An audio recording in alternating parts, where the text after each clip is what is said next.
গভীর রাতে আব্দুল্লাহ বিন হুযাফা রাদিয়াল্লাহু তাআলা আনহু রুমের ভিতরে আছেন। সুন্দরী মেয়ে অর্ধ উলঙ্গ, অর্নামেন্ট জুয়েলারি পরে ঘরের ভিতরে প্রবেশ করেছে। প্রবেশ করে তাকায়া দেখে এই নওজোয়ান তরুণ যুবকটা আল্লাহর কদমে সিজদায় পড়ে আছে। আল্লাহু আকবার। নামাজ পড়তেছেন। মহিলা চিন্তা করেছে, তুমি তোমার নামাজ পড়ো, কত নামাজের নামাজ নষ্ট করেছি, কত পীরের পীরাকি নষ্ট করেছি, আর তুমি নামাজ পড়তেছো আমি মেয়ের সামনে। এই কথা বলে হযরত আব্দুল্লাহ বিন হুযাফার চতুর্দিকটা ঘোরাঘুরি করলো, বুঝাতে চাইলো ঘরে এসেছি বিশ্ব সুন্দরী মেয়ে, এই মেয়েটাকে কয়েকশো কোটি টাকা দিয়ে পাওয়া যাবে না, তুমি দেখো আমার যৌবনের দিকে তাকাও, বডির দিকে তাকাও। চিৎকার করতে লাগলো। আব্দুল্লাহ বিন হুযাফা আল্লাহর কদমে সিজদায় পড়ে কাঁদে আর বলে, আল্লাহ তাআলা, জীবন চলে যেতে পারে, যৌবন চলে যেতে পারে, মাথাটা দিয়ে দিতে পারি, কিন্তু একটা মিনিটের জন্য ঈমান বিক্রি করতে পারি না। হানাফি মাযহাবের বড় ইমাম আল্লামা ইমাম আবু বকর জাসসাস আহকামুল কোরআন লিল জাসসাসে কথাটা নিয়ে এসেছেন। বাইহাকির বর্ণনায় এসেছে, রাসূল পাক সাল্লাল্লাহু আলাইহি ওয়াসাল্লাম মদিনার মসজিদে বসে আছেন। এমন সময়ে পারস্যের বাদশা রাসূল পাকের কাছে চিঠি পাঠায়া দিল। একজন দূতের মাধ্যমে একটা চিঠি পাঠায়া দিয়েছে, সাথে দুইজন গোয়েন্দা দিয়েছে। পারস্য বাদশা চিঠি লিখে দিয়েছে আমার নবীর কাছে। দুর্ভিক্ষের সময় ছিল, যুবক তোমাদেরকে স্পিরিট দিতে চাই, কতটা শোনো। আমার বন্ধুগণ, এক পর্যায়ে রাসূল পাকের কাছে চিঠি এসে পৌঁছে গেল। নবীজি সাহাবায়ে কেরামদেরকে মদিনার মসজিদে দাওয়াত করলেন, আসো। পারস্যের বাদশা চিঠি দিয়েছে, কি বলতে চায় জানতে চাই, দেখতে চাই। চিঠি খোলা হলো। ওমর দাঁড়িয়ে আছেন, হযরত উসমান দাঁড়িয়ে আছেন, আব্দুর রহমানের মতো সাহাবী দাঁড়িয়ে আছেন। নবীজি আলীকে বললেন, আলী চিঠিটা পড়ো, কি লেখা আছে। হযরত আলী চিঠি পড়তে গিয়ে কান্না শুরু করলেন, পড়তে পারলেন না। ইয়া রাসূলুল্লাহ, আমি পড়বো না। নবীজি বললেন, পড়ো। ইয়া রাসূলুল্লাহ, পারস্যের বাদশা আপনাকে গালি দিয়ে চিঠি লিখেছে, আপনাকে গালি দিয়েছে। নবীজি বললেন, পড়ো। পারস্যের বাদশা বলছে, ও মুহাম্মদ ইবনে আব্দুল্লাহ, তোমার নাকি ক্ষমতা বেড়ে গিয়েছে, তোমার আল্লাহর নাকি যথেষ্ট ক্ষমতা আছে, তোমরা গরিব মানুষ, খাওয়ার নাই, তিন বেলা এক বেলা খাওয়ার নাই, মক্কা থেকে পলায়ন করে মদিনায় গিয়ে নাকি তোমাদের ক্ষমতা হয়ে গিয়েছে। আমি পারস্যের বাদশা ঘোষণা দিলাম, তোমাদেরকে ধরবো, তোমাদেরকে পিটাবো, তোমাদের মদিনাটা আক্রমণ করে জ্বালিয়ে দেব, আর তোমাকে যেখানে পাবো হত্যা করব। আজকে জানায় দিলাম, তুমিও পাগল, তোমার আল্লাহ পাগল। বলেন নাউজুবিল্লাহ। আমার রাসূলকে গালি দিয়েছে, আল্লাহকে গালি দিয়েছে। রাসূল শুনলেন আর কষ্ট পেলেন, হারে। ওমর বলেন, ইয়া রাসূলুল্লাহ, আপনি আমাকে বলেন কি করা যায়। আমি তরবারি নিয়ে দাঁড়িয়ে গেলাম। নবীজি বলেন, আবু ওমর, একটু শান্ত হও, ওরা তো আমাদের দেশ দখল করতে চায়, আমাদের বাড়িঘর ভেঙে দিতে চায়, আমাদের মা বোনদেরকে দর্শন করতে চায়। আমরা গরিব, আমরা খেটে খাই, এজন্য। হ্যাঁ ঠিক আছে, আমরা গরিব হতে পারি, কিন্তু আমাদের অভিভাবক, আমাদের রব গরিব না। ঠিক কিনা? আওয়াজ করে বলে। ইয়া রাসূলুল্লাহ, কি বলতে চান? আমার বলতে চাই, শোনো, আজকে তারা মদিনা আক্রমণ করবে। এই মদিনা আক্রমণ করার আগে আমরা তাদের পারস্য দেশ আক্রমণ করব। আমার বলেন, ইয়া রাসূলুল্লাহ, আপনি যে সাহস দিচ্ছেন, তরবারি নেই, অস্ত্র নাই, কিছুই নাই, কেমনে? রাসূল পাক বলছেন, আল্লাহ তো আছে। আমি সেই যুদ্ধের কথা বলবো না। রাসূল পাক যুদ্ধের জন্য বসে গেলেন মসজিদে, আর টাকা উঠাইলেন, চাঁদা। এই যে চাঁদা উঠায় না, ওয়াজ নসিহতেই দেখেন চাঁদা উঠাচ্ছেন। কে আছো? কেউ আসনি যুদ্ধের জন্য টাকা পয়সা দাও। তখন মদিনায় খরা ছিল, দুর্ভিক্ষ ছিল। যার যা আছে দিতেছেন, যার যা আছে দিতেছেন। মহিলারা নাকের ফুল, কানের দুল, ব্রেসলাইট, পায়ের নুপুর, যা পায় যে যা পায় দিচ্ছে দিচ্ছে, যে যার মতো করে দিয়ে যাচ্ছে, জিহাদের ময়দানে শরীক হচ্ছে। ওই জায়গায় একজন মহিলা ছিলেন, জোয়ান বয়সে, মধ্যম বয়সে, সবাই দিচ্ছেন, তিনি দেখলেন তার কাছে দেওয়ার মতো কিছুই নাই। আল্লাহু আকবার বললেন না? আমার মুসলমান বন্ধুগণ, গভীর মনোযোগ। ওই মহিলা চোখের পানি ছেড়ে দিলেন আর আল্লাহকে ডাক দিয়ে বললেন, আল্লাহ তাআলা, আমার সামনে মহিলারা কত কিছু দিল, কাপড় দিল, যে যা পারে তাই দিল, আমি যে কিছুই দিতে পারলাম না। চোখের পানি ছেড়ে ওই মহিলা বাড়ির দিকে যেতে লাগলেন। পারস্যের দুইজন গোয়েন্দা সবকিছু অবজারভেশন করতেছে। বাড়ির ভিতরে চলে গেলেন, কাঁদতে লাগলেন, খুঁজতে লাগলেন ঘরের ভিতরে কি আছে। তাকায়া দেখেন রাত্রবেলা খাবারের জন্য অর্ধেক রুটি আছে, এক গ্লাস পানি আছে, একটা রুটি আছে, এই ছাড়া ঘরের ভিতরে কোনো জিনিস নাই। মহিলা কাঁদতে লাগলেন, আহারে, সকল মহিলারা দ্বীনের রাস্তায় জিহাদের জন্য ফান্ড দান করে, আমার অর্ধেক রুটি আছে, এক গ্লাস পানি আছে, আর একটা দুইটা খেজুর আছে, আমি কিছুই দিতে পারলাম না, শরীক হতে পারলাম না। এই কথা বলে কাঁদতেছেন। হঠাৎ করে পিছন দিকে তাকায়া বিছানার মধ্যে দেখে তার একটা ছোট্ট বাচ্চা ছেলে সন্তান বিছানার মধ্যে খেলাধুলা করে, হাঁটতে পারে না, শুধু দাঁড়াতে পারে, খেলাধুলা করে। মহিলা বাচ্চাটাকে কুলে নিলেন আর দৌড়াইয়া দৌড়াইয়া বিশ্ব নবীর দরবারের দিকে যেতে লাগলেন। রাস্তায় হযরতে আলীর সঙ্গে দেখা। আলী ডাক দিয়ে বললেন, মহিলা যাও, কই বোন কোথায়, দৌড়াও। মহিলা ডেকে বলছেন, আলী রে, আমি বিশ্ব নবীর দরবারে যাই। আলী বলছেন, গিয়ে কোনো লাভ নাই, নবীজি কোন সহযোগিতা করতে পারবেন না। এখন বিশ্ব নবী জিহাদের জন্য মানুষের কাছে হাত পেতে বসেছেন, তোমাকে কিছুই দিতে পারবেন না। মহিলা চোখের পানি ছেড়ে ডাক দিয়ে বলছেন, আলী রে, আমি বিশ্ব নবীর কাছে কিছু চাওয়ার জন্য যাচ্ছি না, বরং জিহাদের ময়দানে আমি শরীক হওয়ার জন্য চলে যাই। আল্লাহু আকবার। মহিলা দৌড়াচ্ছেন। আমি বুঝাতে চাই আমাদের মা বোনেরা কেমন হওয়া দরকার ছিল। কিছুক্ষণ যাওয়ার পরে হযরত ওমরের সঙ্গে দেখা। ওমর বললেন, মহিলা দৌড়াও, কই, বিশ্ব নবীর কাছে যাচ্ছি, গিয়ে কোনো লাভ নাই, নবীজি তোমাকে সহযোগিতা করতে পারবেন না। মহিলা ডাক দিয়ে বলছে, ওমর রে, আমি সহযোগিতা চাইতে যাচ্ছি না, আমি সহযোগিতা করতে যাচ্ছি। হযরত আবু বকরের সঙ্গে আরেক জায়গায় দেখা। আবু বকর বললেন, বোন দৌড়াও, কই, বিশ্ব নবীর কাছে যাই, গিয়ে কোনো লাভ নাই, ওখানে গিয়ে কোনো লাভ নাই, কারণ বিশ্ব নবী তোমাকে সহযোগিতা করতে পারবেন না। মেয়ে ডাক দিয়ে বলছেন, ভাই আবু বকর, আমি সহযোগিতার জন্য যাই না, আমি যাচ্ছি মুহূর্তে বিশ্ব নবীকে সহযোগিতা করতে। বলেন সুবহানাল্লাহ। আমার বন্ধুগণ, এক পর্যায়ে মহিলা বিশ্ব নবীর সামন পর্যন্ত পৌঁছে গিয়েছে। আল্লাহর নবী বলছেন, মারে, কেনই বা তুমি এই সময় বাচ্চাকে কুলে নিয়ে এসেছো, তোমাকে চিনি না, কোনো সহযোগিতা করবার মতো আমার কাছে কিছুই নাই। মহিলা ডেকে ডেকে বলছেন, ইয়া রাসূলুল্লাহ, ইয়া হাবিবাল্লাহ, ওগো আল্লাহর পয়গম্বর, আমি এসেছি জিহাদের ময়দানে এই মুহূর্তে আপনাকে সহযোগিতা করতে চাই। নবীজি বললেন, মারে, তুমি কি সহযোগিতা করবে বলো।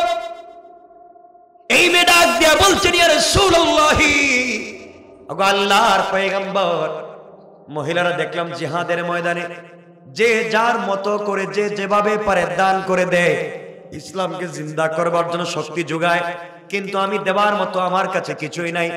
দৌড়ে বাড়িতে চলে গেলাম। কিছু যখন পাই নাই, বিছানার মধ্যে দেখি আমার ছোট বাচ্চাটা গড়াগড়ি করতেছে। আমার সন্তান দাঁড়াতে পারে কিন্তু বসতে পারে না। ইয়া রাসূলুল্লাহ, আমার স্বামী একজন মুজাহিদ ছিলেন, তিনি জিহাদে শহীদ হয়েছেন। তিনি যেই সময় জিহাদে চলে যান, যাওয়ার সময় আমি ছিলাম প্রেগন্যান্ট, আমি গর্ভবতী ছিলাম। আমার স্বামী আমাকে ওসিয়ত করে গিয়েছেন, স্ত্রী রে, জিহাদে চলে যাই, আল্লাহর রাসূলের ডাকে সাড়া দিয়ে জিহাদে চলে যাই। শহীদ হয়ে যেতে পারি, ইন্তেকাল করে ফেলতে পারি, কিন্তু তোমার পেটে আমার একটা আমানত আছে, আমার সন্তান আছে। আমি জানি না এই সন্তান ছেলে হবে না মেয়ে হবে, আমি জানি না। যেই হোক না কেন, ছেলে হোক আর মেয়ে হোক, আমি যেই রাস্তায় চলে যাচ্ছি শহীদ হওয়ার জন্য, তুমি আমার বাচ্চাটাকে ওই রাস্তায় আল্লাহর রাসূলের হাতে উঠায়া দিবা। কোন সুবহানাল্লাহ। ইয়া রাসূলুল্লাহ, আমার স্বামী জিহাদের ময়দানে গিয়ে শহীদ হয়ে গিয়েছেন, আমি শহীদের স্ত্রী হয়েছি। দীর্ঘদিন পরে আমার একটা পুত্র সন্তান জন্ম হয়েছে। এই সন্তানটা আজকে বিছানার মধ্যে খেলাধুলা করে, খেলাধুলা করতেছে, দাঁড়াতে পারে, বসতে পারে, কিন্তু হাঁটতে পারে না। ইয়া রাসূলুল্লাহ, হঠাৎ মনে পড়েছে আমার স্বামীর ওসিয়তের কথা মনে পড়েছে, তার আমানতের কথা মনে পড়েছে। আমি সন্তানকে নিয়ে আপনার দরবারে চলে এসেছি। আমার ঘরে কোনো জিনিস নাই, দেবার মতো কিছু জিনিস নাই। এই মুহূর্তে আমি আমার কলিজার টুকরা ছোট্ট সন্তানটাকে এই মুহূর্তে আপনার হাতে জিহাদের ফান্ডে মা হিসাবে দান করে দিলাম। পড়েন সুবহানাল্লাহ। সাহাবায়ে কেরাম কাঁদতে লাগলেন, এই মহিলা পাগল কিনা, নিজের কলিজার টুকরা সন্তানকে কি কেউ এভাবে দিতে পারে? কাঁদতে লাগলেন। এমন সময় নবীজি বললেন, মা রে বড়, এই বাচ্চা দিয়ে জিহাদের ময়দানে কেউ কাজে আসবে?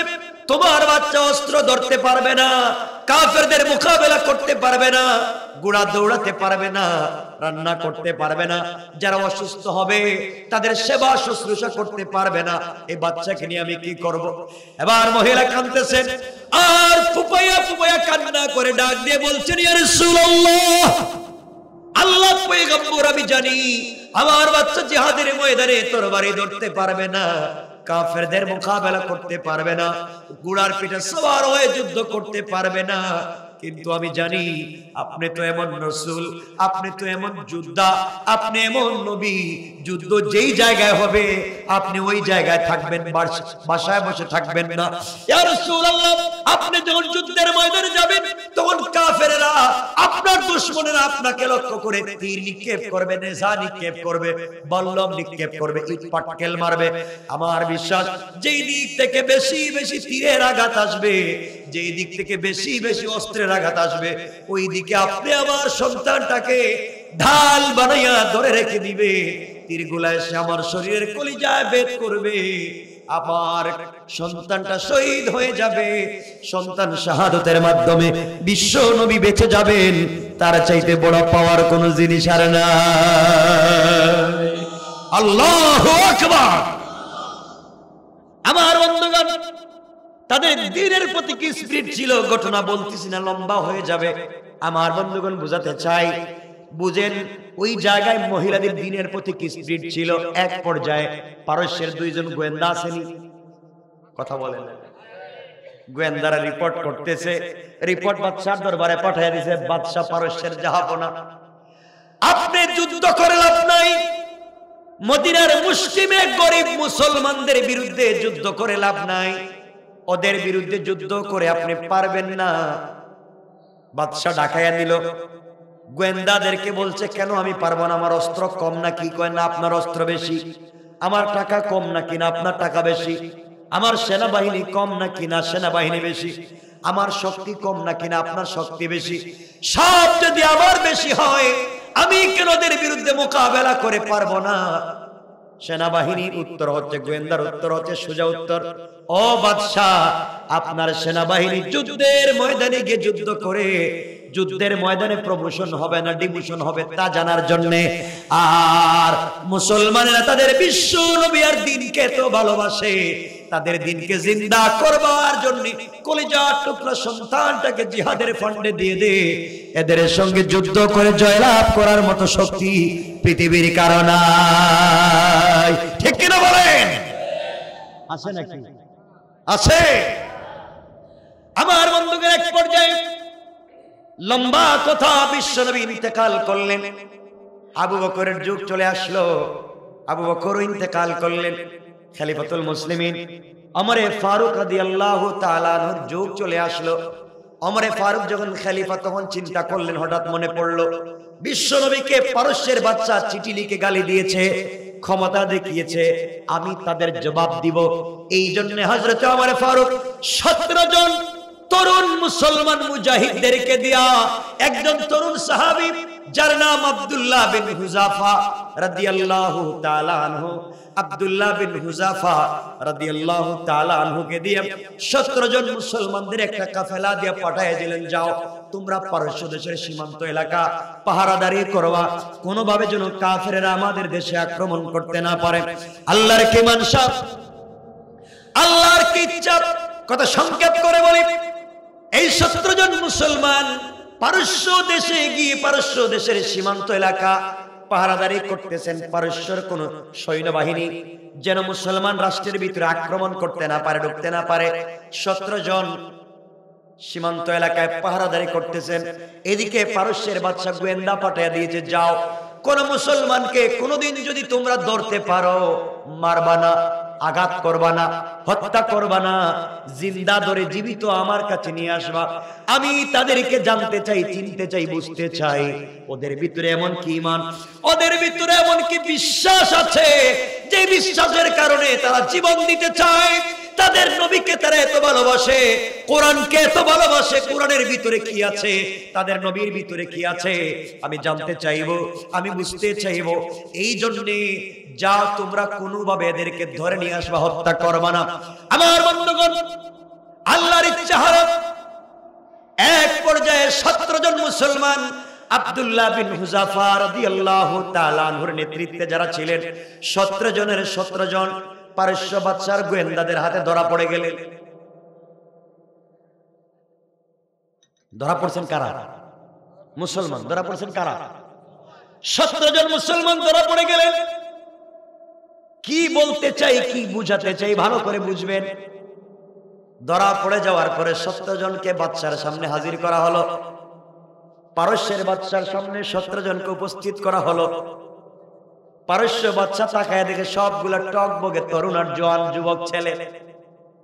জিজ্ঞাসা করে, যুবকেরা বলো তোমাদের সেনাপতি কে? তোমাদের মধ্যে সেনাপতি কে? সকল মুসলমান মুজাহিদেরা দেখায় দিলেন এই যে তরুণ 16, 17 অথবা 18 বছরের তরুণ হাফেজে কোরআন আব্দুল্লাহ বিন হুযাফাকে দেখায় দিলেন এই যে আমাদের নেতা। বাদশা তাকায় দেখে কত সুন্দর চেহারা, কত সুন্দর লালচে চেহারা আব্দুল্লাহ বিন হুযাফার। এমন তরুণ একটা ছেলে 17 জন মুসলমানের কমান্ডিং করতেছে। বাদশা ডাক দিয়ে কাছে নিল আর ডাক দিয়ে বলল, আব্দুল্লাহ বিন হুযাফা, তুমি কি বিয়ে করেছো? আব্দুল্লাহ বিন হুযাফা বললেন, পারস্যের বাদশা জাহাপনা, বিয়ে করি নাই। বাদশা বলতেছে, শোনো, তোমাদের জানতে চাই, চিনতে চাই, তোমরা তোমাদের নবীকে তো ভালোবাসো কেন? কোরআনকে তো ভালোবাসো কেন? অনেক মুসলমান দেখবেন দাড়ি রাখে না, ঠিক মতো নামাজ পড়ে না, কিন্তু কোরআনের বিরুদ্ধে কথা বললে তার কলিজায় লাগে। কথা বলেন। অনেক মুসলমান দেখবেন নামাজের দ্বারা কাছে নাই, দিন ধর্ম বুঝে না, কিন্তু মাদ্রাসা মসজিদের বিরুদ্ধে কথা বললে ঘর থেকে আগে বের হয়ে যায়, আছে না নাই? এই জন্য মুসলমানকে দাড়ি নাই, টুপি নাই, পাঞ্জাবি নাই দেখা আপনারা গালি দিবেন না। ওকে বুঝান, দিন বুঝান, একদিন তো দিন বুঝবে। আর আমরা এমন করে বুঝাই যেন মায়ের শুরু করি, যেন না আসে কাছাকাছি। আমার বন্ধুগণ, আব্দুল্লাহ বিন হুযাফাকে প্রথম প্রস্তাব দিয়েছে বাদশা পারস্যের, বলো তোমাদের সবাইকে ছেড়ে দেব, তোমাদের নবী তো দুনিয়ায় নাই। কয়, হ্যাঁ নাই। তোমরা শুধু মনে মনে এই কথা চিন্তা করো, মনে মনে বাস্তবে না। তোমাদের নবী নাই, তোমাদের নবী যদি বেঁচে থাকতেন আমি ওই জায়গায় ধরে আনতাম আর তোমাদের নবীকে শুলিতে চড়িয়ে দিতাম, বেত্রাঘাত করতাম, তোমাদের কেমন লাগতো? তোমরা শুধু বলো ওই কথা, আমরা সহ্য করব, কোনো জবাব দিব না।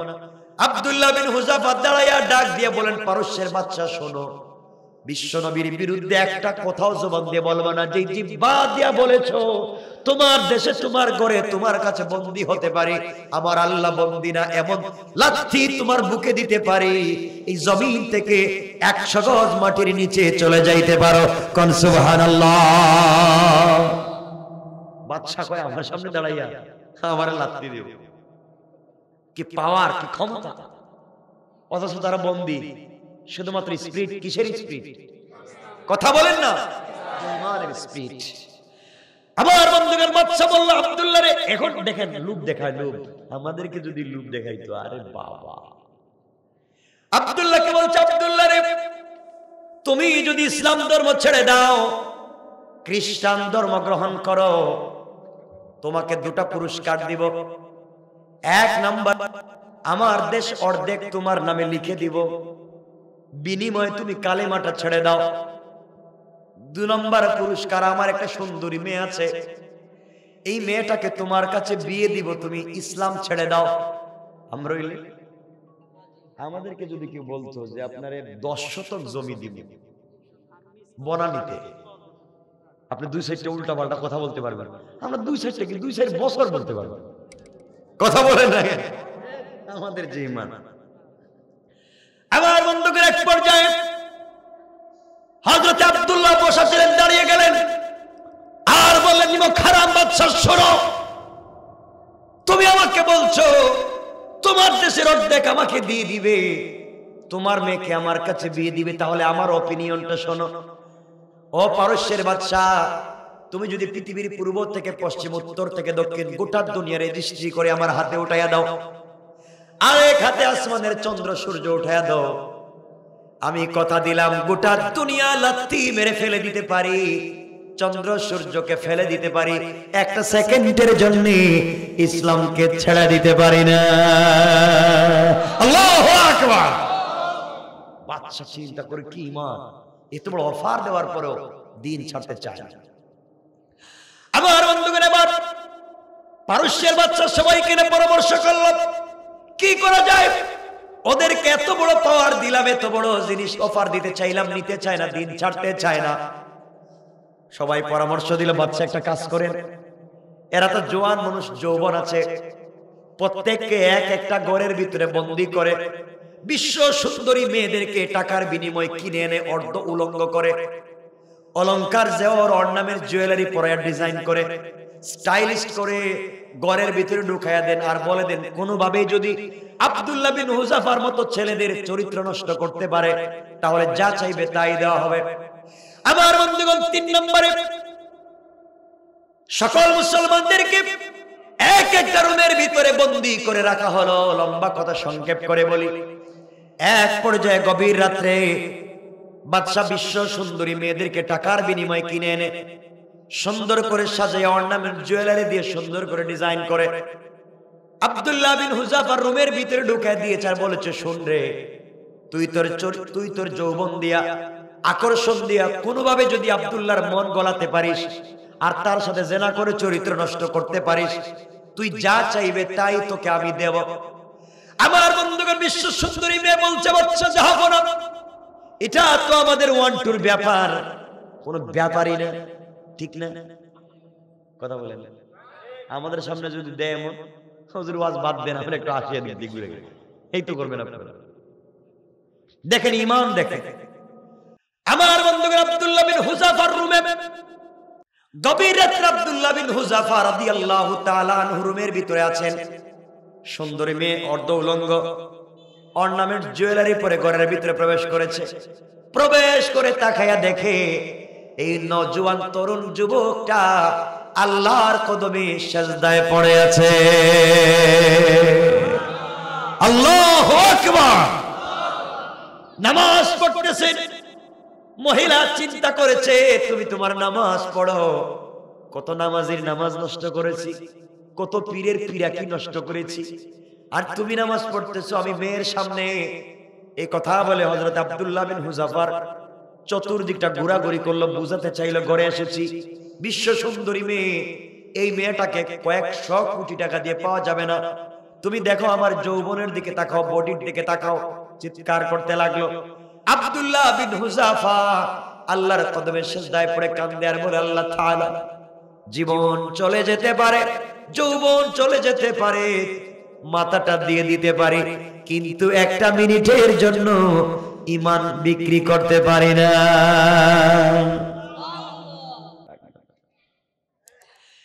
এক পর্যায়ে মহিলা চিন্তা করল, আব্দুল্লাহ তো ডান দিকে সালাম ফিরাবে, সে অর্ধ উলঙ্গ হয়ে ডান দিকে বসে গেল, সালাম ফিরালে এই জন্য চুকে পড়ে।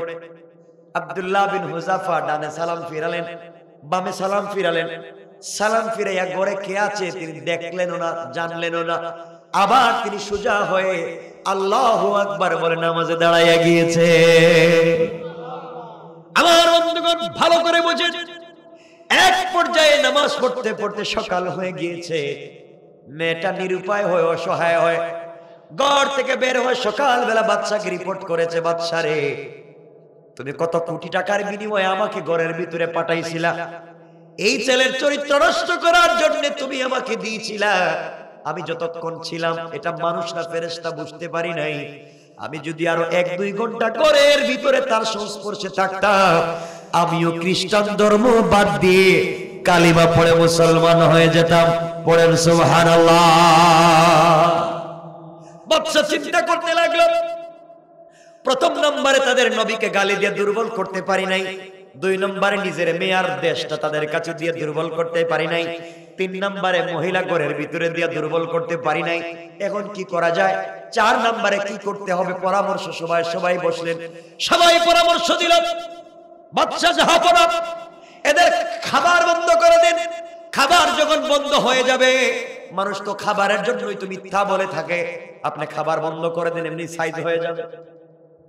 আমার বন্ধুগণ পরামর্শ করে পারস্য বাদশা 21 জন মুসলমানের হাত পা বেঁধে রুমের ভিতরে ফেলে দিল, খাবার বন্ধ করে দিল, পানিও দেয় না, খাবারও দেয় না। 1 দিন 2 দিন না, এভাবে চলে গিয়েছে 21 দিন। 21টা দিন খাবার নাই, পানি নাই, শুধু ঈমানের কারণে। দীর্ঘ 21 দিন হয়ে গিয়েছে, পানি দেওয়া হচ্ছে না, খাবার দেওয়া হচ্ছে না। বাদশা ডাক্তার নিযুক্ত করে দিয়েছে, তোমরা রিপোর্ট করবা, ওরা মরে যাচ্ছে দেখলে রিপোর্ট করবা, ওই রিপোর্ট মতো আমি ওদের কাছে খাবার পৌঁছে দেব। কিছুক্ষণ পরে রিপোর্ট বাদশা ডাক্তার করলো, বাদশা জাহাপনা 21 দিন হয়ে গিয়েছে, ওদের পেটে খাবার নাই, পানি নাই, কাতরাচ্ছে, মৃগী রোগীর মতো কাতরাচ্ছে, যে কোনো সময় মরে যেতে পারে। খাবার পৌঁছান। তড়িঘড়ি করে বাদশা তাদের কাছে খাবার পৌঁছে দিল। 2টা খাবার, একটা হলো মদ মিশ্রিত পানি, কি মদ মিশ্রিত পানি, আরেকটা হলো শুকরের গোশত বুনা। আমাকে বলেন, শুকর হালাল না হারাম? মদ হালাল না হারাম?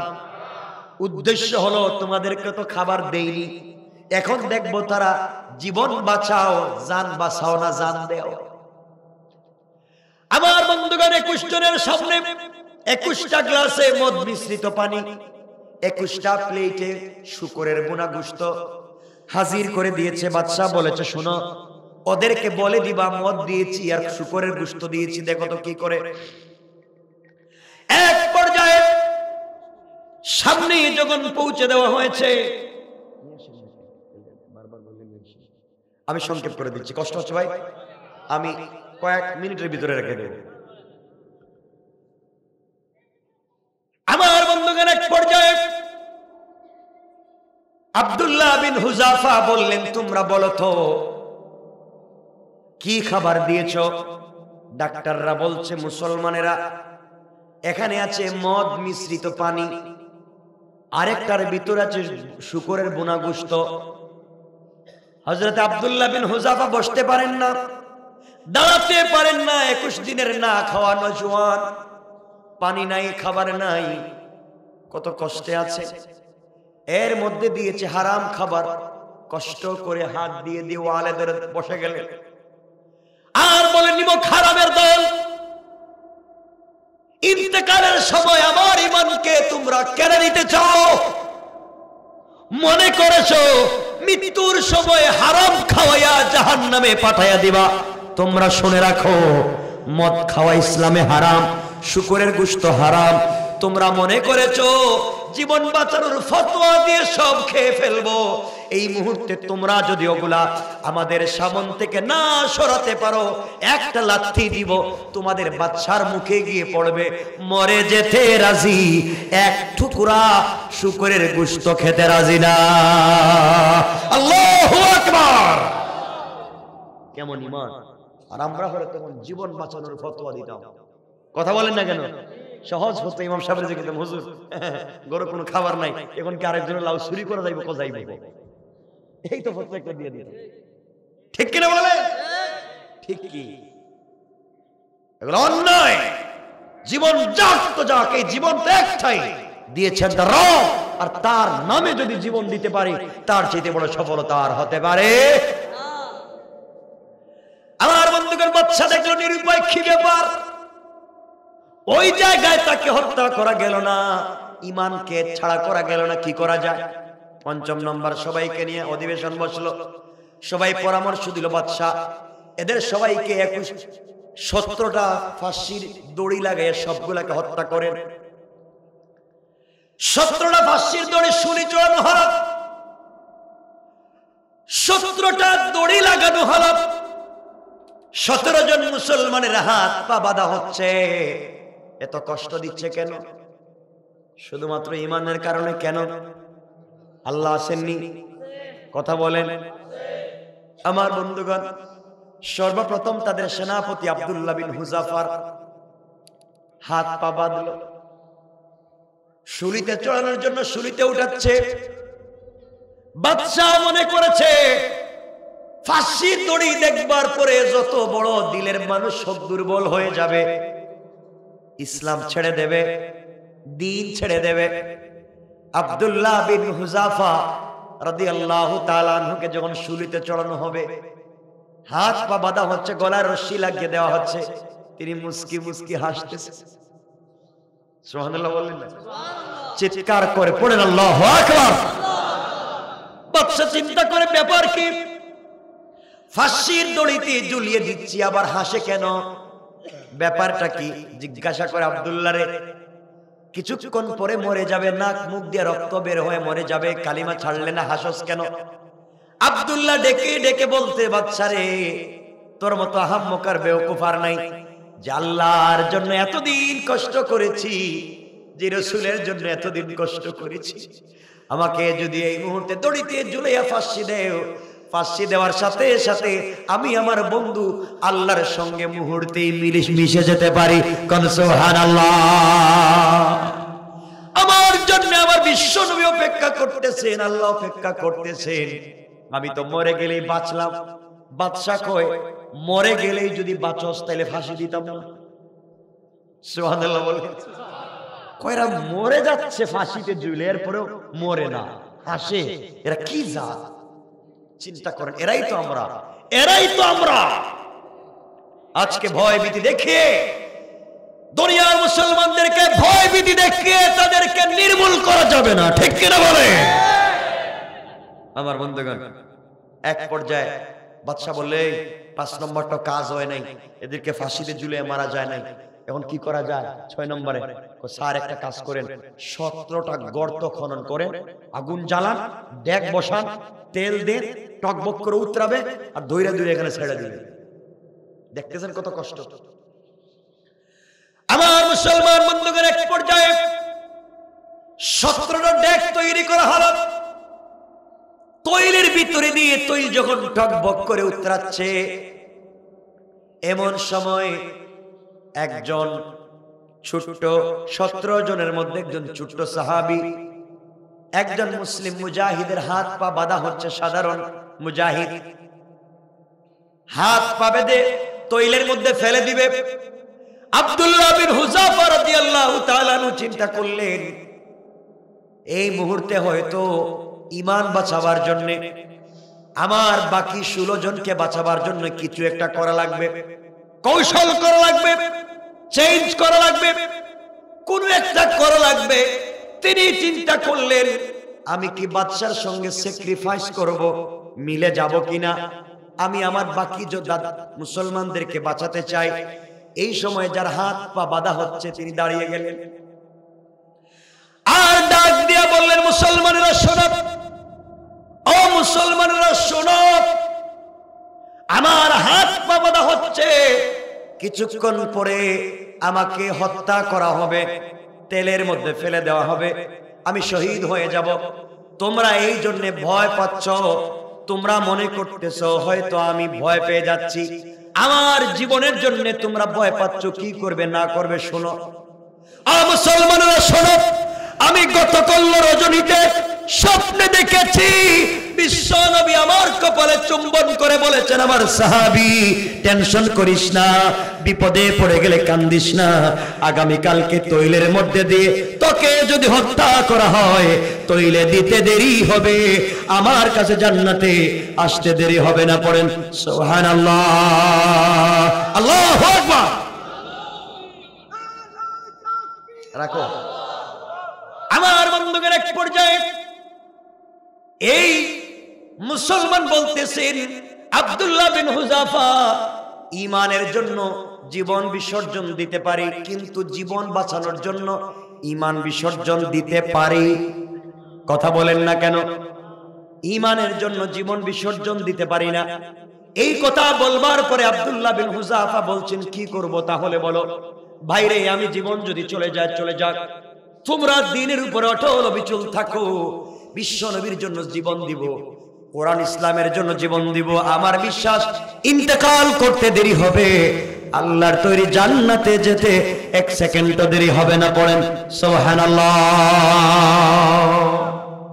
আমার বন্ধুগণ,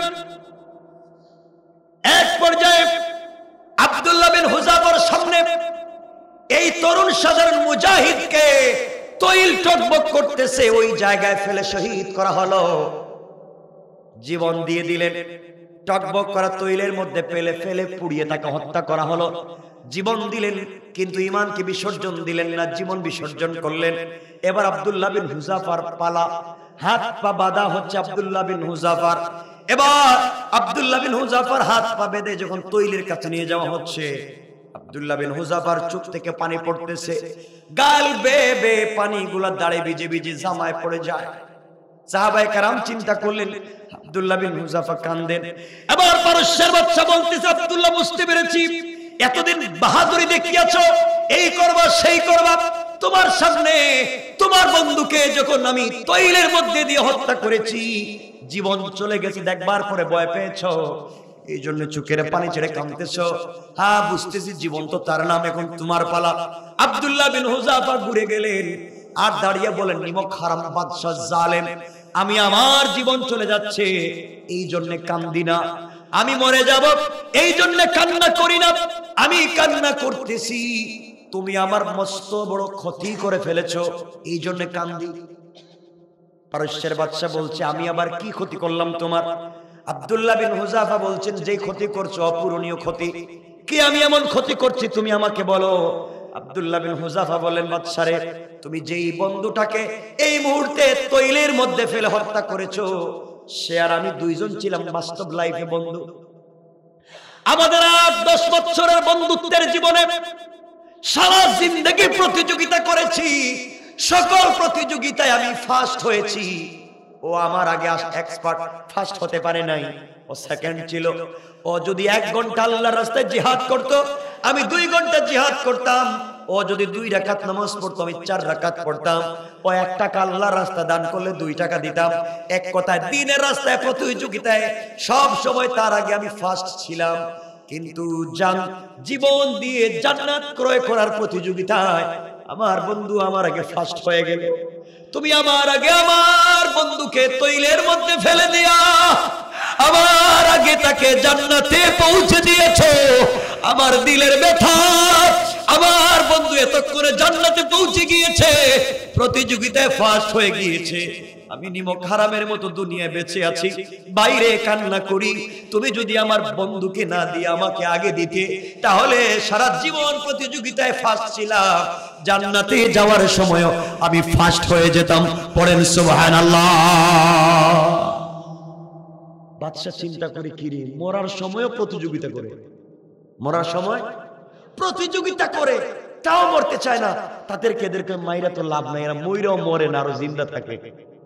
এই কথা আমার আল্লাহ তেলাওয়াত আয়াতে বলছেন, ইন্না কাইদাশ শাইতানি কানা দাঈফা